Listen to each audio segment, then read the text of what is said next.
What do you guys make of the Elon Trump Mean Girls dust up? I was begging and pleading with my friends in the group chat this morning to give me like a summary of the bill. The bill sounds good overall. I'm sure with like big bills like that, there's always some filler. I think that he flew too close to the sun. He like overestimated his power. Elon. Yeah, because I think like he is a guy who, we have to be grateful to Elon because he did buy Twitter. He was a top donor to the Trump campaign. I think he really moved. Trump wouldn't have won without him. Yeah. Now you're really playing with fire. Well, that was the crazy part because I think he really did, for example, move the needle in getting a lot of the other tech moguls like Bezos and Zuckerberg to come around to the right more. But when he's like going on the computer and talking about that Trump should exercise a little bit more gratitude, he sounds like an ungrateful immigrant. Right. He said so ungrateful or something. Yeah. Which was He seems like a scorned lover. Yeah, you're at risk of seeming like a bitter ex.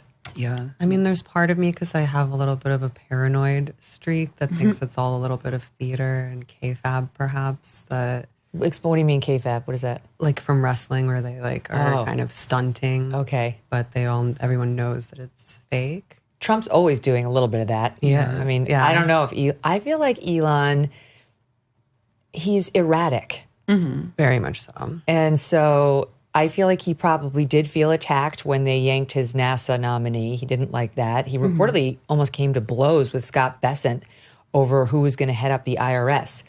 Elon wanted that whistleblower. He's a good man, Gary Shapley, who was one of the ones who blew the whistle on how they were slow rolling the investigation into Hunter Biden, and that the Joe Biden DOJ was not letting him and his team of investigators actually figure out what Hunter did in time for a criminal case to be brought. So he's a heroic man, in my view. And Elon reportedly was behind him as the head of IRS, but Scott Bessent didn't want him. He wanted, as Scott Bessent is at Treasury, obviously the IRS is under his purview ultimately, and he wanted his own guy. And reportedly they almost came to actual blows in the White House, those two. So I think Elon he's got an explosive temper. Yeah. And he was pissed that his NASA proposal guy, who was well on his way to getting chosen and confirmed, got yanked because OMB decided it wasn't the right guy, and the guy was actually a Democrat. Ben Shapiro and I were talking about it a little bit. I think Elon didn't appreciate that. And I think Elon genuinely does hate the big, beautiful bill. He thinks it's he wants a slim bill, he says. Yeah, he says slim and beautiful. Yeah. Better.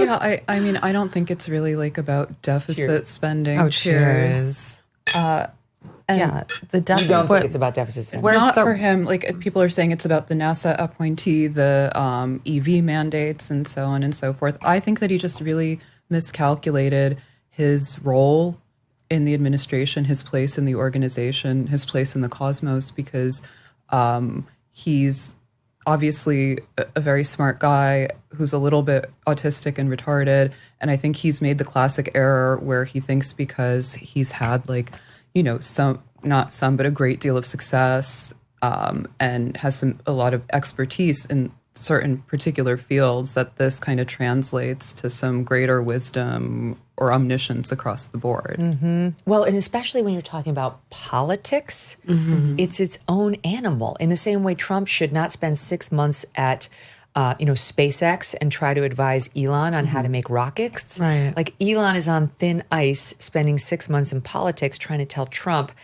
how you get legislation through, what can be done. I mean, the whole thing is always so ugly and disgusting and a turnoff. That's politics. Well, Bannon's probably feeling pretty vindicated. Bannon's feeling really happy. Because he's been harping about the tech oligarchs. Yep. Batya Ungar-Sargon, same. She writes now for the Free Press, but she's a Democrat who's a Trump voter and very focused on the working class. And she's not an Elon fan. There's this guy, Dave Marcus, who used to come on this show, but then he got hired by Fox, so now he can't come on. But he's skeptical about Elon. A lot of guys who are really like in touch with the working class, and I would include all three I just said, have been very skeptical of Elon and thinking that this whole thing is about Elon pushing Elon's interest, not this fight, but his whole alliance. I don't believe I don't that. buy that. Yeah, I don't. He seems like autistic enough that he believes about in some like greater principle or ideal. I don't think Right, it's but he's strictly also- about his He's also personal- calculated Yeah. enough. He's not going to do something that's against his interest. Right. Except for, having this huge crash out about Trump. Well, or getting political in the first place was dangerous just because look what happened at Tesla.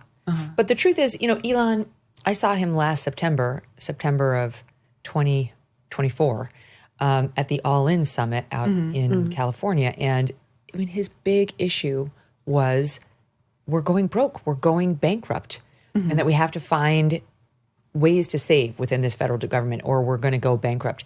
And, the politician attitude is kick the can down the road until we are bankrupt. It's really someone else's problem. It's like sustainably unsustainable forever and ever until it's not. And obviously, like with this bill, as a friend of mine pointed out, trillions of dollars. Yeah. Yes, 37 over trillion 10 years, you said? in debt.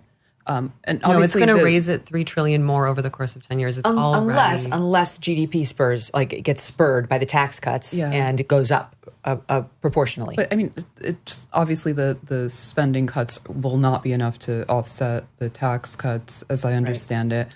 Is this bill getting passed in the first place? It is? Okay. Yep, it's going through. But Trump is banking on, like, what happened in 2017 is Trump lowered that corporate tax rate, like by double digits. He lowered taxes across the economic spectrum. The poor, who barely pay taxes to begin with, all the way up to the uber wealthy, all got a tax cut.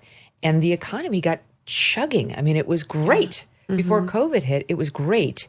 And he's banking on the same thing happening now. He doesn't listen to, it is a left-leaning CBO, Congressional Budget Office, that scores how much will be added to the deficit. And they don't really bake in the American worker engine of like, this is going to make people higher. Truly, if I get to keep the tax cuts I got in 2017, by the way, net, my taxes went up because in the tri-state region, we had the SALT deduction taken away. It was whatever, fine. But I will hire. I'd be more likely to hire than I would to fire. Like if they jack my taxes up, I'm not going to take the hit. I'm probably just not going to hire an additional body. I mean, that makes sense. And with the deficit, I just don't think normal people even really understand. Or when you're talking about like trillions of dollars, people can't even really conceive of that. Right. And it just isn't, I know it sounds naive, but I just don't think it's that big of a deal. It's like when you're in The debt. debt ceiling, I know. let's raise it. I know, right? Like, have you been in bad debt at all ever? So I was just in law school. I was taking on over $100,000 of debt, and I was paying for it myself. And it gets a little scary because you're not sure you're going to get a good job at the end of this. You hope you will. Yeah.